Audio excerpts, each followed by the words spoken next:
Okay, yeah, so that works. Good. Okay, so let's start.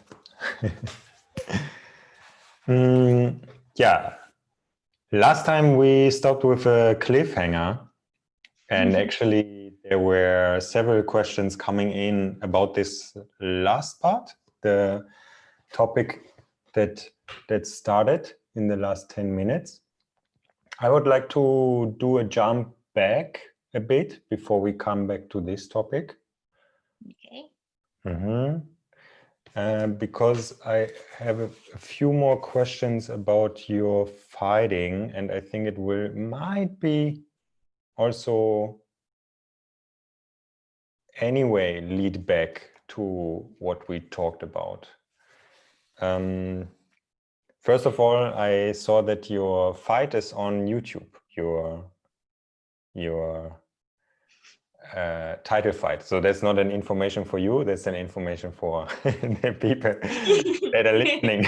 Yeah, because I didn't know that, and I was reading through things that you published and looked at what you published recently, and then this came up, and it was interesting to see. The beginning was interesting, especially for me, to see like the fighting is hard for me to understand because I'm just I've like Very different background, right? yeah I don't know the exact rules and all of this. And so, but what was interesting was this is very traditional, no, like how you start with this, but these sequences that you make, you make it up by yourself, or this is something that has to be done?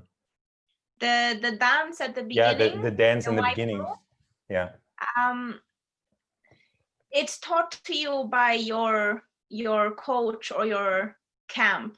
I know some fighters that are very experienced, they also develop their own or change it.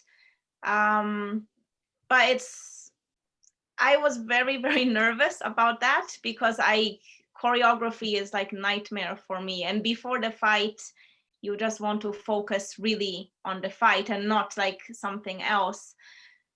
So I just asked my coach to teach me the most simple one possible. And if you see like what my opponent's doing, she's much smoother and more, she's done it a million times. And it's more elaborate, more just smoother, a lot nicer. But it's a symbol of respect for your teachers. And I had a little observation of my own, which physically it prepares you, or mentally it prepares you and attunes you quite nicely before the match. So in the beginning there was like a stress, like, oh, I need to make a little dance and then fight. But once I started, it attunes you to the space, because every ring is a bit different. The rope may be stiff or soft, and you want to feel it. And you start to touch that space, right? You touch the rope, you explore every corner, you know which is your territory, the opponent's territory. The texture of the floor is very different. Some are like hardwood, and you're like, okay, I know it's hardwood. That's not good news. And some are very soft and spongy. And the way you kind of moving the legs and arms, you are getting these like little stretches in and really attuning to the space. So that was my own observation that I had when I started doing the Y cruise, because in Thailand you always do one before you fight. But they do get more individual and more unique. Nong Tum is a very famous fighter. She was a ladyboy, and there's like movies, or there's a movie made about her. I think it's actually called Nong Tum. And she started one where she's actually like putting makeup and like preparing for the fight, so bringing a lot of femininity into the style.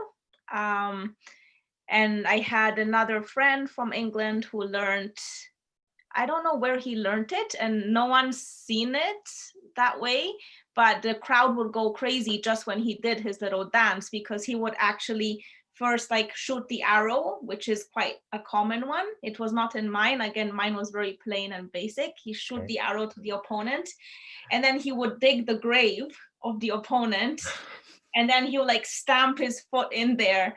And like there's like a, you know, a miming or theatrical aspect to it. So yeah, it's quite a big symbolic part of the sport in Thailand anyway. Okay. Last time you mentioned your injury, like your big injury that you had, and I think what I didn't ask last time, what I wanted to ask is if you injured someone like this also. I have not won by knockout. I've won by technical knockout, and I honestly I don't know. I don't think so. And I've not even cut someone before. So another thing you do, like you have elbows, right? And they generally like create a cut. I don't think you can see on the video. I have like a small one, but it's very dark. I had very nice one, like the girl did jumping elbow and landed. For me, I remember trying to cut and it didn't succeed. So maybe it was wrong angle. Like, okay, so if I go here, if I turn my hand more, it becomes more pointy. And if I turn it less, it's more soft, right? So it's pretty precise. Like it's not just getting the space and timing to land it. It's also the angle and the speed and the rhythm, all of this. So I remember giving a girl, like, you know, you see in UFC, like a big egg, right? Just this like big, it's an egg and it goes away. It turns into a bruise and kind of runs down. But it's hard to know, you know, how your opponent goes home or what happens the next day. Yeah, you really don't know, or what damage they came from another fight also, right? Maybe the opponent is sick also, or they had other damage and then you added to it. So nothing that I know of. But there is no contact between the fighters, like you don't ask after, or no one did ask you after, like your opponent that injured you didn't ask, hey, how are you okay, or are you not it okay? Depends. Some opponents I've become friends with and we go for dinner together after and keep in touch. And then some people you meet them on the night, you have a fight, there's a lot of, you know, respect and gratitude, and then you go off and maybe you have no contact. So it's an agreement, it's a respectful agreement, like you're prepared to receive that on both ends, right? Okay, so my motive behind asking these questions about the injuries and about the behavior, let's say, on the side of the fighters, also to figure out a bit more about the morality of the fights, because this is what is for me a bit tricky to understand, and that's why I would like to find more out about what you think about this, also now that you are retired from fighting for a long time, because for me it always seems a bit strange that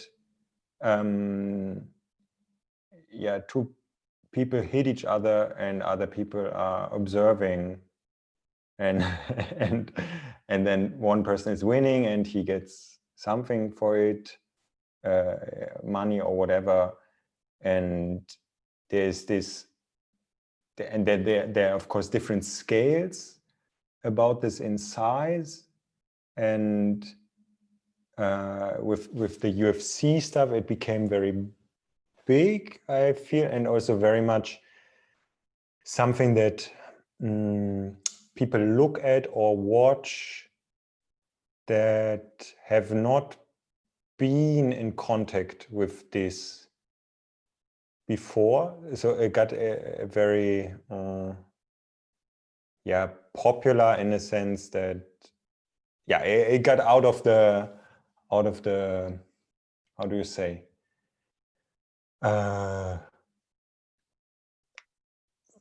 from the street into like very big stadiums and stuff with a lot of money involved. And as we know, in the movement culture, there was a big hype of UFC, and there's still a connection.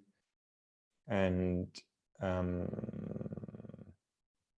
that's maybe enough from my side. So this is in my head, like how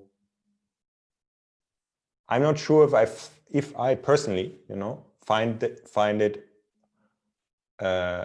good that two people hit each other and then they get money for it. So yeah. It sounds pretty awful put that way. What are your thoughts about how did it feel then? How does it feel now? What are your thoughts about this moral aspect of that it's a violent thing and that people get injured from it or might? Well, I think all sports have chance of injury, right? Or look at what injury that can happen in parkour or climbing, which you're familiar with. That seemed much, much scarier to me, who's more alien to that, right? You can risk death in a fight. It does happen, but it's extremely, extremely rare.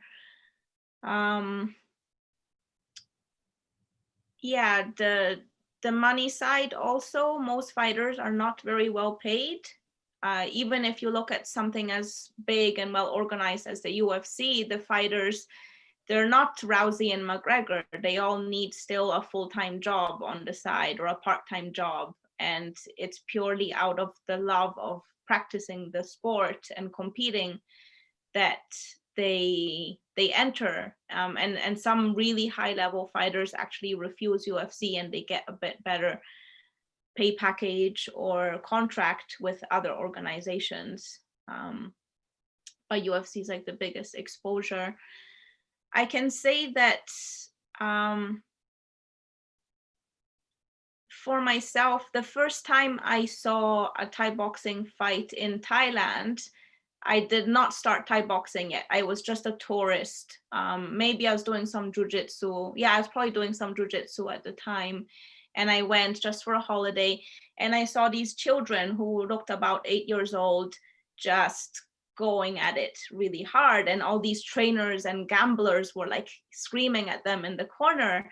And I was really horrified. I was like, wow, what's like a primitive, barbaric, horrible thing? Are they like slaves? Why are they they're like small children. They shouldn't be hitting each other. This is really crazy. But the whole stadium was full of people cheering for it. And it looked like insanity to me. And as an outsider, that's how it will look. And it was only after I went and lived and spent time in Thailand and had my own few fights that the perspective really changed. Like, it's been a part of their culture for thousands of years. Like, it started as a military related activity, and then it became like a royalty kind of spectator thing, and then it became the national sport. That's like a very condensed, short, simplified story of Muay Thai. And it really is just like any sport, like football, for example. Like, promoters would go to the villages and look for the best athlete and then invite them to go and stay in Bangkok and stay at a camp where they're looked after and they can train and fight. But almost everyone that fights wants to fight. No one is forced to. So when you, how do I say,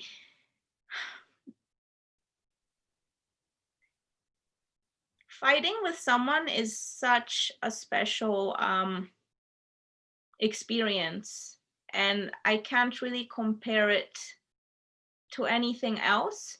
And before I started meditation work, it felt the closest thing to a deep meditation, but of course fully awake, fully active. Not that you sleep in meditation, but there would be complete presence and no distraction, no dialogue, no emotions, and this amazing, incredible connection with the opponent where they're like a reflection of yourself, and you want to be there and they want to be there. So you have been practicing really, really hard for months for this match, and you want to do well, but you don't know.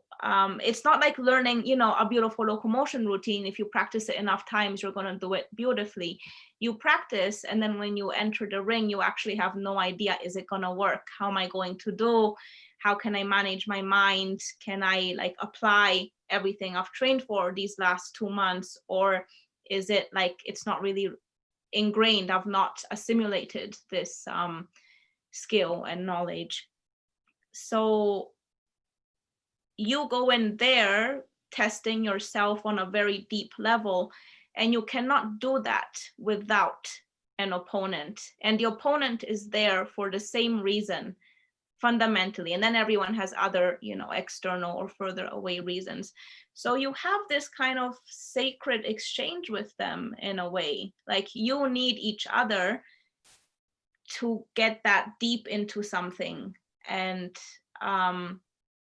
see if this sport that you enjoy practicing so much is really, if you're really like making progress with it, if you're connecting with it. There's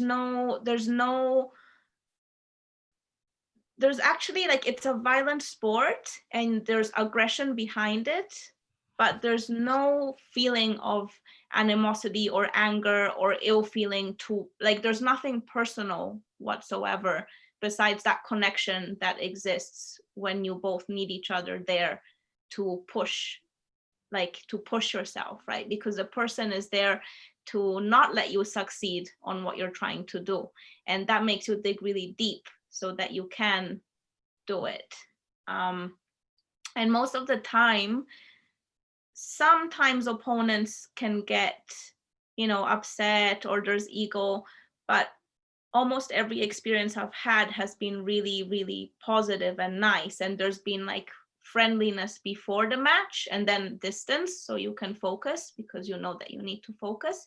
And afterwards, like when you hug, it's not just like a role play or something you're expected to do, but there's something very, very special where you're like, wow, it was just amazing, this experience that no one else in the world could give me, and you did, whether you won or lost. And then of course there's other emotions that accompany after that.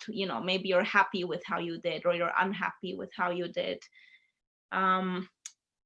There is also no sensation of pain during the fight because you're so pumped on hormones, on your endorphins, right? You're so pumped with adrenaline that it's almost like watching a video game of yourself playing. And it's again like very close to a very deep meditation, except of course it's much better just to sit in your room and do it than need something so extreme. But at the time, that was where I was at. I had a lot of fire, a lot of energy, and what pushed me to train really hard was also a lot of emotional pain from other areas of life. So it was the right thing for me at the time. And I was also lucky I picked that, because for other people, maybe they would pick alcohol or drugs or something else. Well, I picked a sport that was generally healthy, minus the potential of some injuries, which every sport or most sports have. So I'm not sure if I quite answered your question. Yeah. Mm-hmm. Yeah, I can, I think I understand everything you say to the extent that I can understand without my experience. And I think I have experienced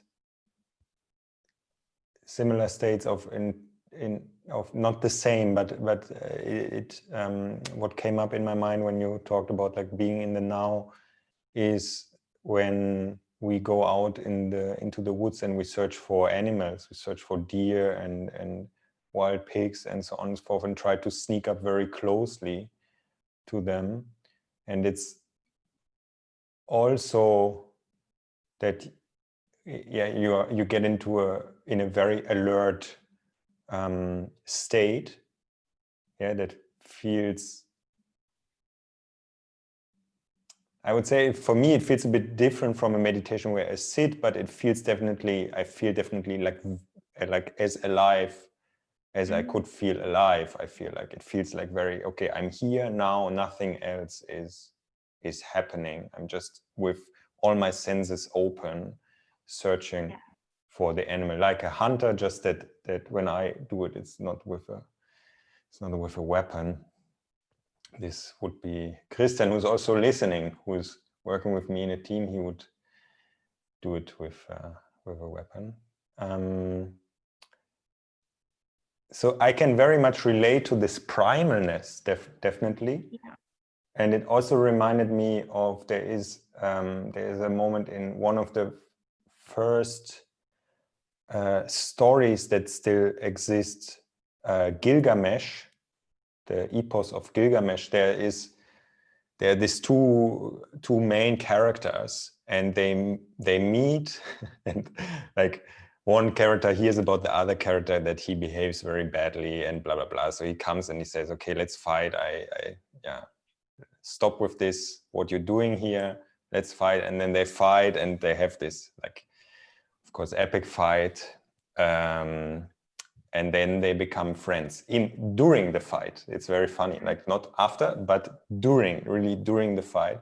And I think there is this phrase there that like through this they really get to know each other through fighting with each other. And this I find highly interesting, and I can very much like see that it makes sense for me with my limited experience of the subject. I think the only thing, or the thing that I struggle with, is maybe the gladiator-esque thing about it is, yeah, if there are many spectators and stuff, you know, because I think in my romantic point of view from a fight, it's more like, you know, two people fight and then there's a referee and that's it, and not like so much money involved and so much spectators and so on and so forth. It would for me feel more holy somehow. But I'm just observing it from the outside, and it makes very much sense for me when you say, okay, but this is like not existent really in this moment. You're just there and fighting, and all the theater around it is gone. I would, like, what you say resonates with me, and I much preferred fighting in Thailand compared to anywhere else, because you would just fight often, like every other week or every month, depending when a fight was found for you. So it would not be such a big deal. It is like in Thailand, it's gamblers that watch, and it's the world we live in. We live in a materialistic world, right? If I fought in Hong Kong, which was the other place I fought more in, it was a big show and a lot of money around it and entertainment, which stressed me. I disliked it very much. But I would also have more of my friends coming to see, and that was quite nice, because it's a fight, and it's an art, and it's a sport, and it's a show. So if people enjoy to watch it, that's something you offer to people, right? That like you work really hard to develop a high level of skill. And maybe some of the audience is ignorant, or they're getting drunk with their friends and wanting to see violence. But there will also be other fighters come to watch you and they're like, oh, I fought her the other month, I want to see what she's doing. Or I really I've become a fan of this person because I do the same sport, or I do a similar sport. Or maybe it's family and friends that they're like, wow, they've worked really hard, I want to go be there for them. So there's an exchange as well. There's the materialistic side, and then there's also you offer this is what I've got, I've trained really hard, I'm completely vulnerable, I'm gonna put on the best. And then they support you, and they also get to see something that they enjoy watching. So that there's that positive side to it for sure. Mm-hmm.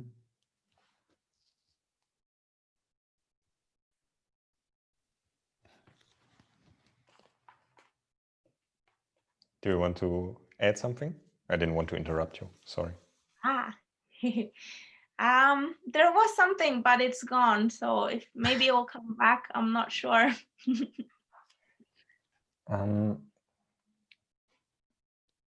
You said that for you the fighting was also an outlet of or part of your process, let's say, in your life, that it was important. From the other fighters that you've met, professional fighters,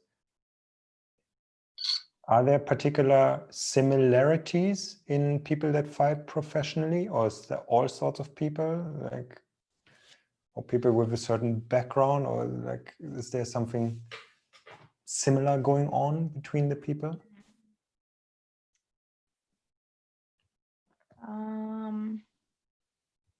They would come from all kinds of walks of life. They could be poor or rich, or male, female, but there's definitely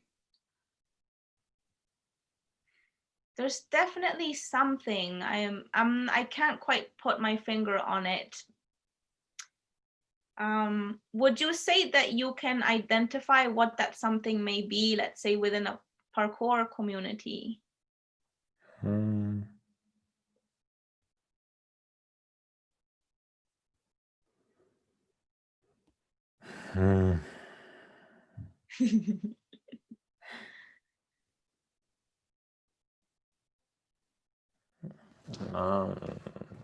Not, I would need to think about it much longer. I think it doesn't come up now. No.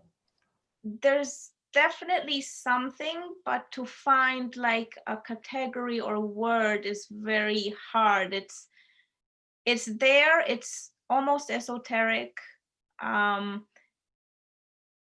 I think it's that deep desire to go deeper into something, really surrender yourself to, you dedicate yourself to that craft, right? And then your personality may choose whatever, it will match your composition and your way of expressing. So maybe you become I want to become the best violin player ever, and I'm gonna dedicate this time to this. Or it could be I really want to climb, or I want to do jujitsu at top world class level. So I don't know if there's something that pulls you specifically to that activity, but working towards mastery and kind of seeing that you don't really reach it would be something that's there. I don't know. And a joy that accompanies the training, because that's what makes it lasting, right? Quite a few of my friends that retired, they still go and box every week, and they have no desire to fight, but they want to be with the community. They have so much fun to play this aggressive game, or even start to help other fighters. So I just say there's a passion for it, but you know, if there's a difference with Thai boxing and Taekwondo, or or playing piano or making pottery, I can't really say, to be honest. Okay. Okay.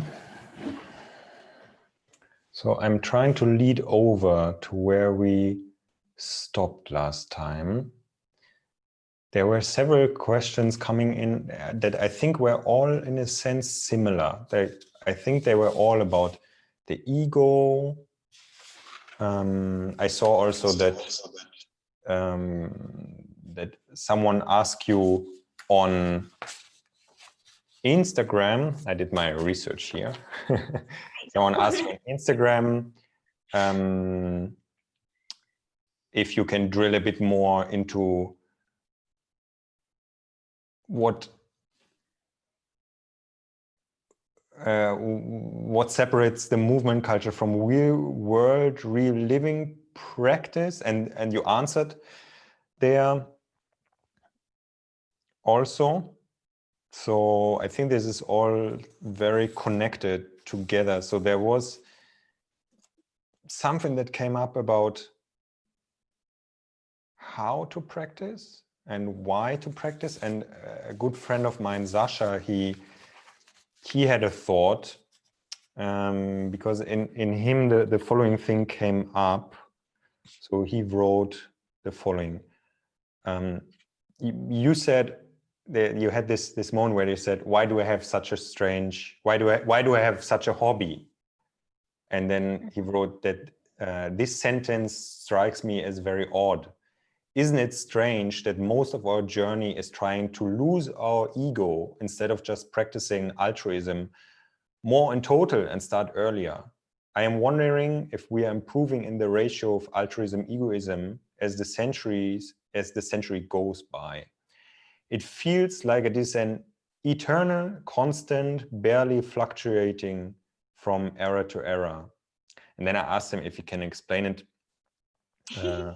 a bit more, because I wasn't sure if I understand it. Yeah. And he said, yeah, basically what he wants to say, why do we need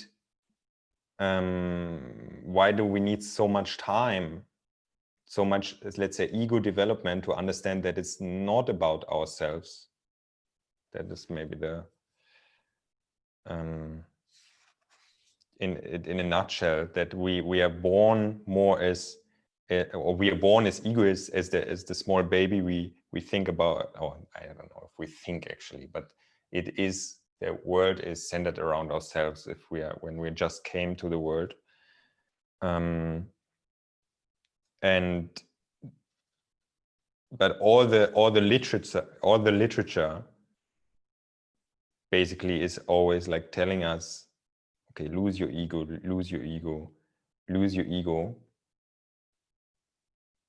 But still we have to go this path somehow to understand it.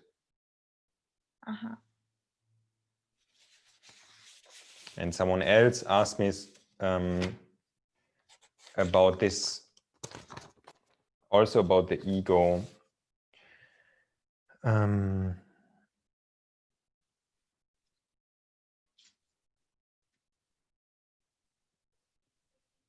Yeah, about that you said that you basically had to, in German you say drive against the wall, like crash against the wall. That you had this moment of revelation, of where you said last time, the world in a sense was telling you something, that when you felt, okay, I don't want to train anymore, I don't feel good, and so on and so forth, and then you changed what you're going to do into, or you changed a bit the path. Yeah, so all these questions that came up were basically around this topic, like the topic of what is wrong with the practice that is going on in the movement culture, or that you did, and where did it lead you now into what sort of path? And you already mentioned several times that it's that you started a lot with meditation on your website. You also have an article that is, I think, like 1 year old now, where you talked about your meditation experience and how important it is for you. So yeah, now I opened a bit the can of worms. the room for whatever you want to say. Much harder. I actually found it very hard to answer that question on Instagram, and I wasn't happy with my answer, but I was like, just leave it. It's I also tend not to engage so much online, but still like respond so that it's not like a one-way thing.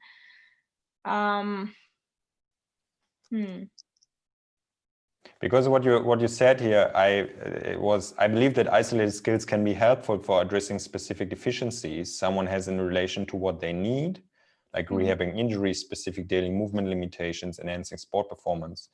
So far, I have seen a lot of time invested into developing relatively specialized skills under the name of a generalist approach.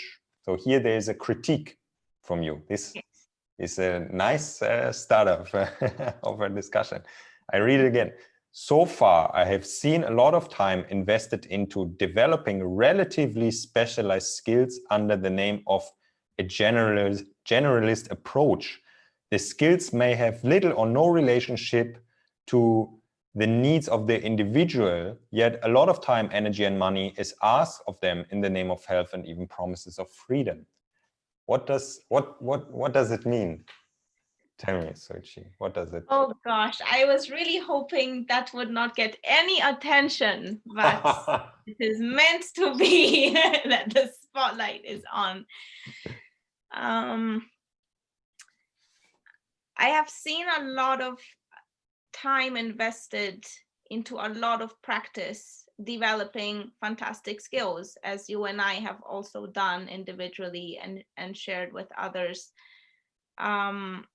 You brushed on among that very short list of questions and comments from people about building the ego and then losing it, and or like you need to kind of somehow experience more before there's like a questioning or shift in consciousness. I found that all of the journey, from before this, formal movement culture, like let's say through martial arts and then fitness and movement or whatever you want to call it, I personally invested most of my time and energy and effort and resources into that, and it was wonderful and very beneficial, until a point where it stopped being that, right? In martial arts, there were not so many like, not promises, but I think like in martial arts, you kind of either want to be there or you don't. But I felt that in movement culture, it really built the ego for me personally, so I can't speak for everyone, of course, in a way that I could not ignore anymore. I had, in the name of generalization, made my world very small. So maybe from a movement perspective, I covered physically as many areas as I could to be strong and mobile and work with balance and rebalance and what else, like all these different categories that we can develop a balanced physique and movement qualities in. But somehow it required so much like of my time and energy that I it was an investment to do anything different. So there was no more diversity in my life, right? The friends, the conversations, the exercise, the thinking, the food, everything became very homogenous, and it was never enough in a way. So like, let's say you look at a video of someone doing beautiful movements, moving freely with acrobatics and balancing well, and they're strong and agile, and that's very inspiring, like the experience I had when I was a child watching gymnastics, like the older people doing the gymnastics. But the investment to do that is very, very high, and once you start doing it, you think you actually need it and that everyone else around you needs it, and there's no questioning, right? Maybe you needed to travel the world or pick up a different skill, but instead I became very obsessed with the body. And the more skilled I became and the more physical freedom I got, the less internal freedom I felt for myself, because I became attached to what I was doing. And, not only are you always trying to progress onto the next thing, but you also trying to cling on to everything you've accumulated, right? So you have this method where you're like, I'm not just moving forward in the game and expanding what I'm doing and going up with what I'm doing, I'm holding everything else that I've achieved before. And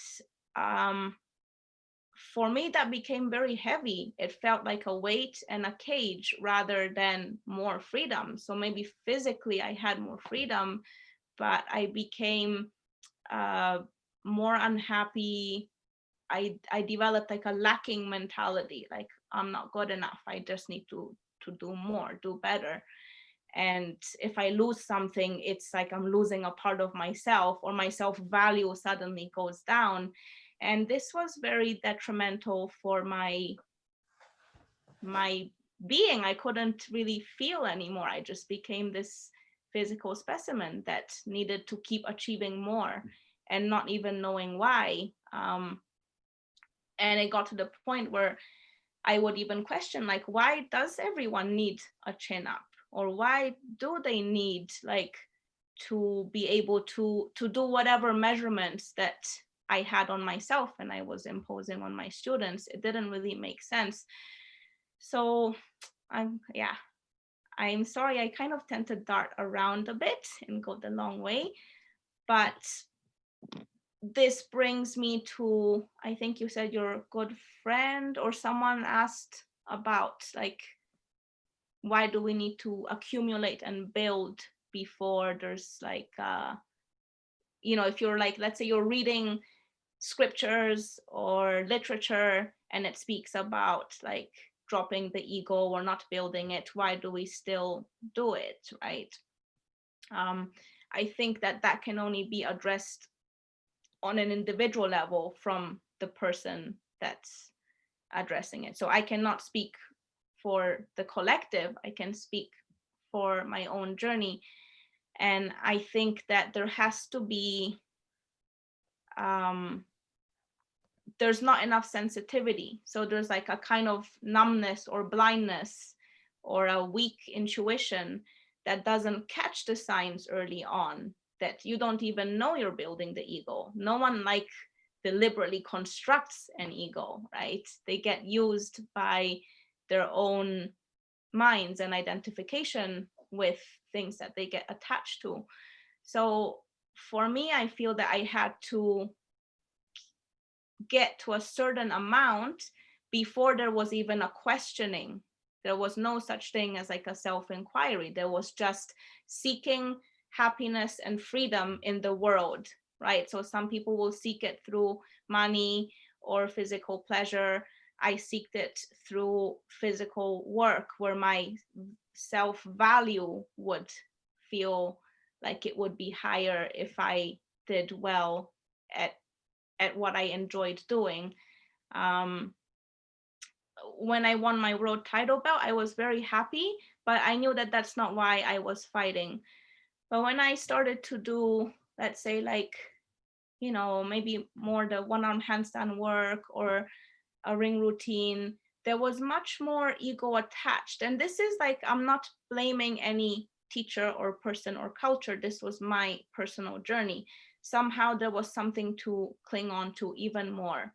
And if I lost that ability, then my sense of self-worth would go down.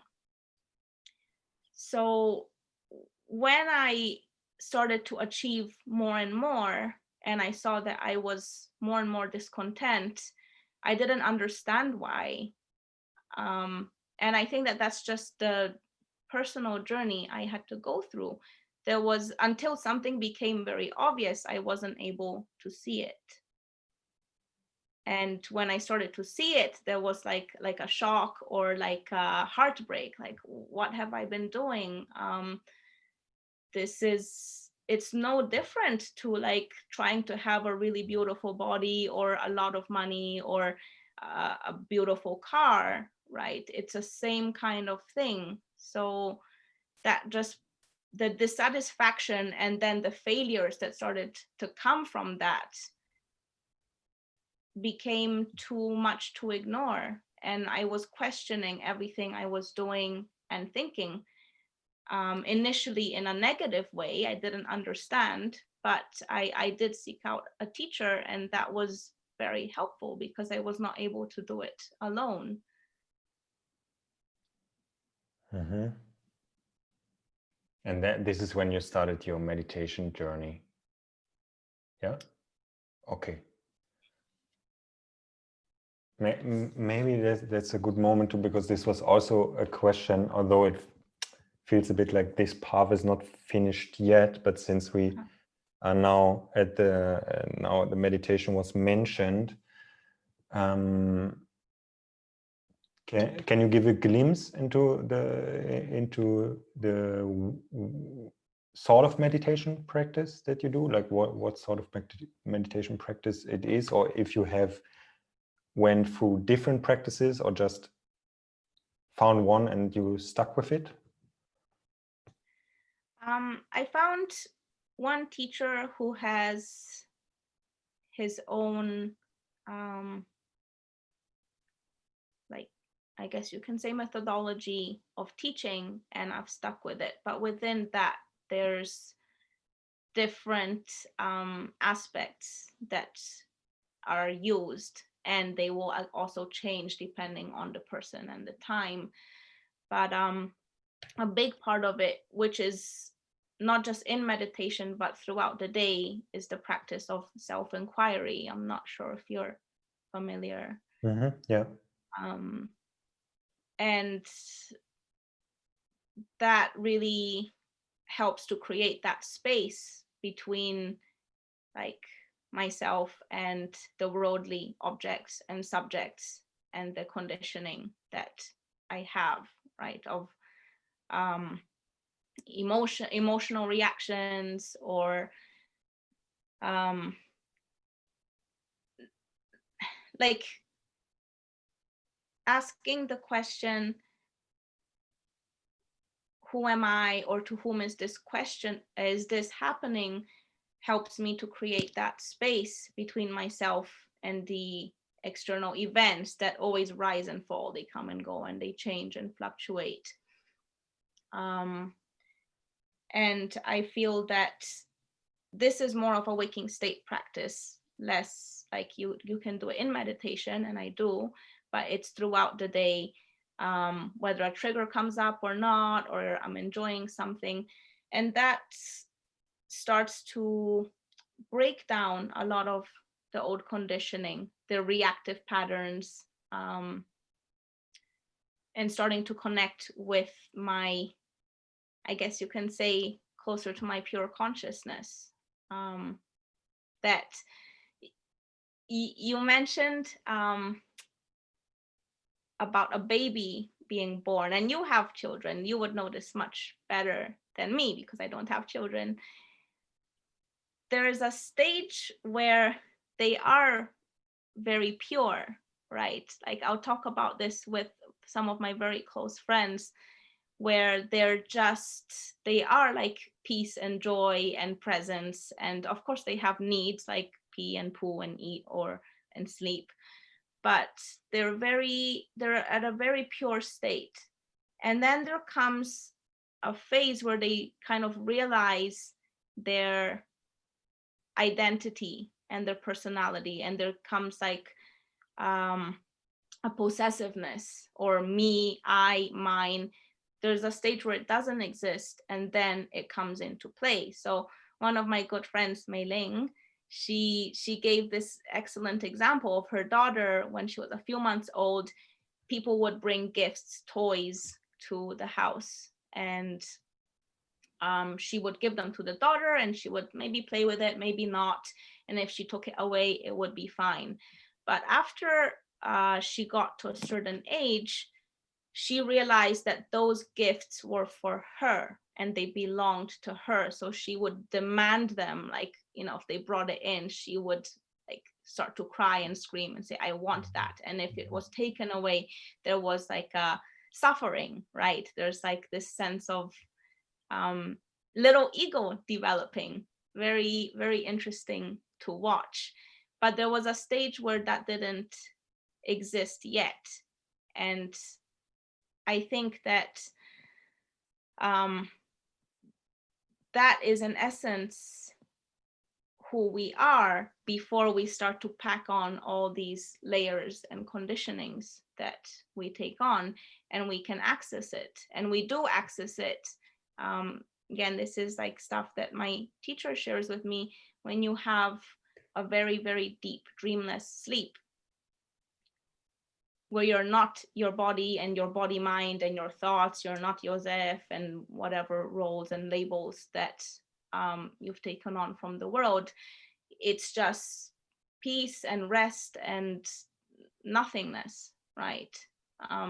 And then when the mind kind of wakes up again, it brings in the thoughts and the problems and the desires and the things it doesn't want and the things it wants. So practicing self-inquiry helps to create a space or a gap, as is more commonly used, between myself and the events. So the conditioning gets weakened over time. In the sitting meditation, we also do kriyas, so a kind of like breath and energy moving, quite specific. And you can look at my teacher's website if you like. It's rajivkapoor.com, I think.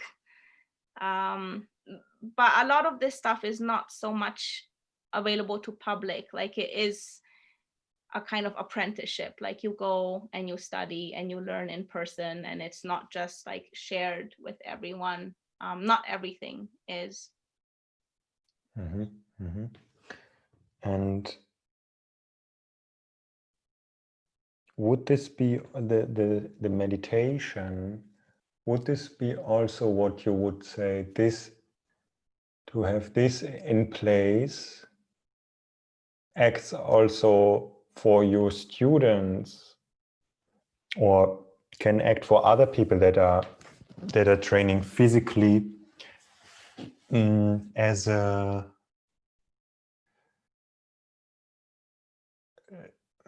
let's say safety mechanism for not falling into the trap of hunting for new skills while being concerned about losing old ones and so on and so forth, to be in this sort of spiral? Because it sounds like for you it was like the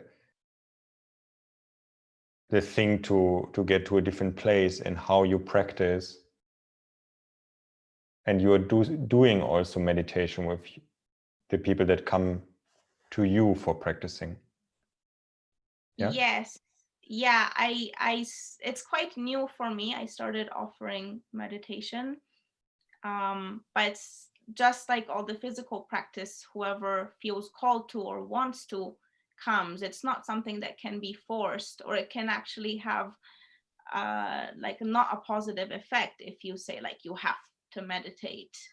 There has to be some kind of desire and openness to it, and different people will come for different reasons. I think also how the physical practice is taught makes a big difference, right? If it's like in a community setting where different people contribute their strengths, so it's not just a top-down kind of teaching, that also prevents like or reduces this, right? There's less about I and me and my accomplishments, and more like connection with other people. There's many reasons why I'm very much drawn to a lot of the fighting monkey training. It's almost like a way to play with the ego, right? So maybe there's like a coordination being taught, and the aim is not to achieve the coordination, although you really want to achieve it, but you can, while you're in that state of learning, you can observe the emotions that arise, right? Because you can't get something that you want. So how do you like solve a problem? And then you're solving it collectively if you are in the right kind of group, right? You're not just like the teacher has the answer and no one else can help. So you get like a glimpse into how this little machine likes to operate, right? Like how does it solve problems? And then even more importantly is how do I speak to myself while I am in frustration, or what's that inner dialogue? So if you're able to kind of observe that, right? So you don't need to sit for like a meditation to do that. You can do it like all the time, anytime, with any activity. But if you can use the physical practice to bring this out, I think that's very valuable, and also less, it will just kind of come out for the individual, even if they're not inclined to have a meditation practice, for example.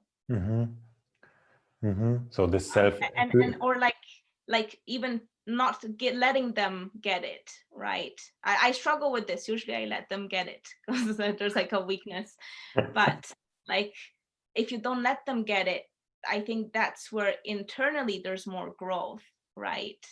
And actually, like Josef Ruchek, does this all the time. He sees like 2 out of 60 people have got it. Change, you're not gonna get it. And it's not out of cruelty or ego, but it's just like deal with this like inner stuff as well. So using like movement and physical exercise as a tool for internal development, I think, is a really awesome and kind of newer way of looking at things. I mean, there's different practices that talk about that, but this is closer to home for me, right? I wouldn't just drop this and go to a yoga studio and only do like asana. That's not like suitable for my like how I like to relate or learn. So in a sense, yeah, you say that if there is a self-inquiry in the doing, in whatever you do, that's nice. No? Yeah. Absolutely. Absolutely. There is another aspect to the practices. So there's like the kriyas, which I don't really want to speak too much about, or basic stuff like watching the breath and just feeling good sitting for periods of time. But there's also another very important and powerful practice that has been really transformative for me, and is not I feel is not really spoken about enough or done enough, is like burning off our like negative habitual tendencies. So they're called bandvasanas. They're like our repetitive habits that are like bind us to something. So, and they repeat. So they're like sticky and they will always come up. So maybe you have like,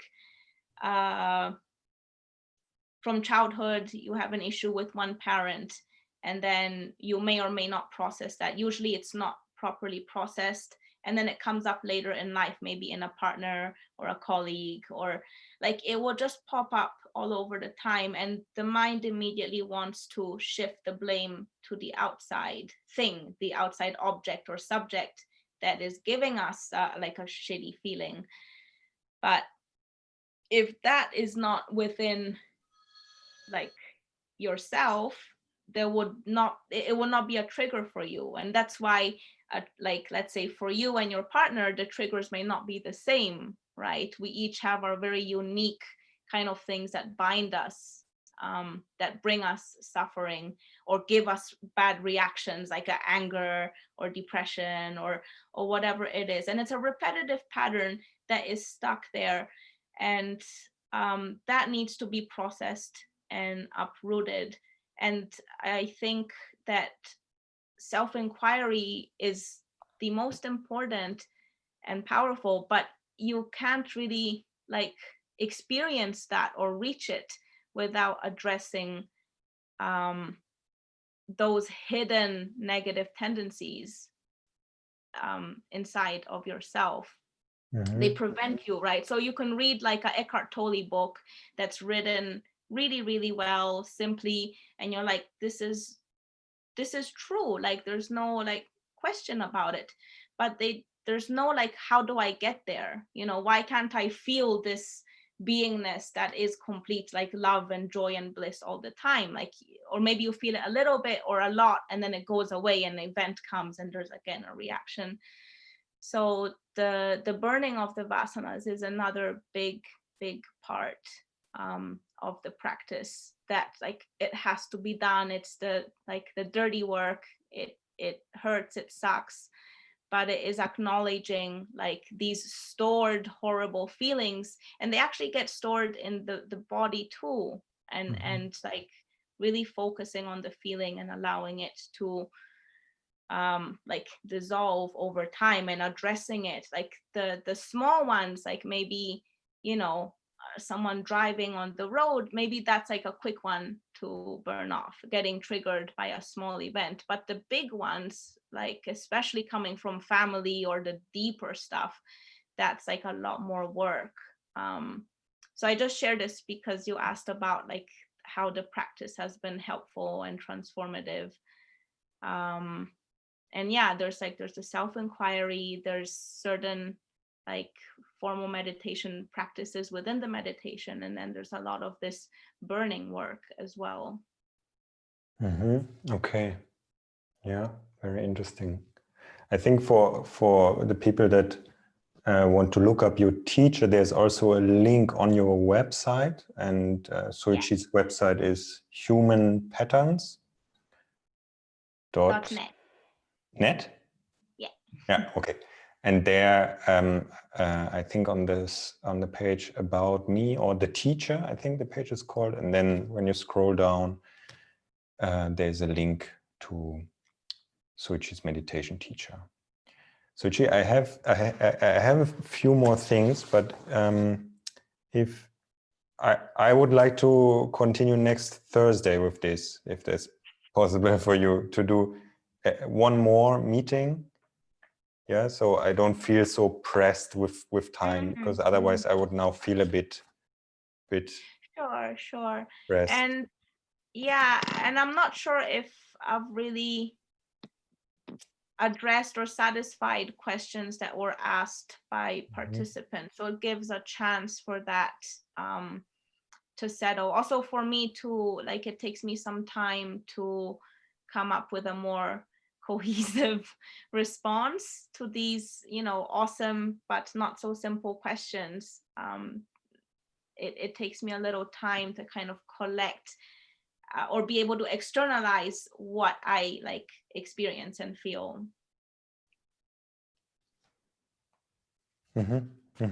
Good. So yeah, nice. I think we got a bit deeper into this, but as you said, I think we're not at the end of the conversation. So yeah, let us see what questions come in, and also there's quite a few more things here on my paper that I want to ask. Awesome. Yeah. Good. Okay. Well, nice. Thank you, Joseph. I look forward to speaking with you next week. Yeah, thank you very much for being here again. My Good. pleasure. All right, then see you next week. Yes. Bye. Same time. Bye.